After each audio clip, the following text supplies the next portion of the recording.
तो बात दुर्ग की, जहां बिजली के बढ़ते दामों को लेकर हड़ताल पर है कंपनी मालिक। 40 पावर प्लांट आज बंद रहेंगे।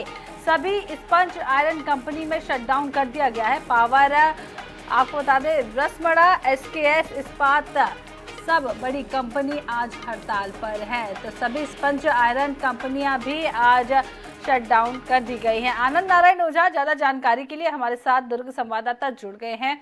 आनंद, लगातार बिजली के दामों में बढ़त को लेकर आंदोलन शुरू हो चुका है और अब कई सारी ऐसी कंपनियां हैं जहां आज शटडाउन कर दिया गया है। क्या कुछ पूरी डिटेल?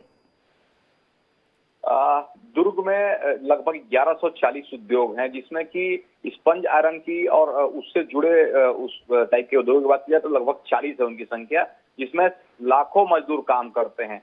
रायपुर इस्पात की बात की जाए तो लगभग 1800 से 2000 मजदूर हैं। उसके अलावा ट्रांसपोर्ट और बाकी अन्य व्यवसाय के। एसकेएस इस्पात की बात की जाए तो 2000 से ज्यादा है। निरोस इस्पात की बात की जाए, जो हथखोद का बड़ा प्लांट है, तो वहां भी लगभग 3 से 4000 वर्कर काम करते हैं। ट्रांसपोर्ट और बाकी से जुड़े हुए वर्कर अलग हैं। तो जैसे बिजली का दाम बढ़ा तो कंपनियों में कहा गया कि ये सरकार का जो कहीं रवैया है ठीक नहीं है कंपनियों के प्रति, यानी उद्योग के प्रति रवैया ठीक नहीं है। आप इससे पहले भी सरकारें आई है, लेकिन एक ही बार इतना दाम नहीं बढ़ा दिया गया। घरेलू दाम तो अभी बढ़ा दिए और क्या क्या उसमें टैक्स जोड़ दिया अलग था, लेकिन कंपनियों के अगर दाम बढ़ते हैं तो हर चीज में दाम में बढ़ोतरी हो जाती है। और इससे पहले आपको समय कहीं ना कहीं देना था या फिर वार्ता करनी थी। उद्योग मंत्री हैं या फिर और अधिकारी हैं उद्योग विभाग के, कंपनी के मालिकों की जैसे एक मीट बैठती है या कमेटी बैठती है, उसमें बात करनी थी ताकि इसका हल कैसे हो सकता है और किस समय बढ़ा है। एक तो बारिश के समय में ऐसे ही कोयले का संकट रहता है, वर्करों का अन्य चीजों का संकट रहता है, और इसी बीच अचानक अगर आप बिजली के दाम में इतनी बढ़ोतरी कर देते हैं तो कंपनी बंद जैसी स्थिति आ जाती है।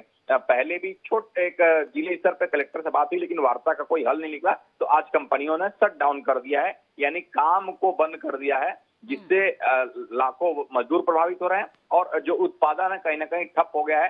ट्रांसपोर्ट व्यवसाय भी 2 दिनों से इसके बाद उसका असर दिखने लगेगा।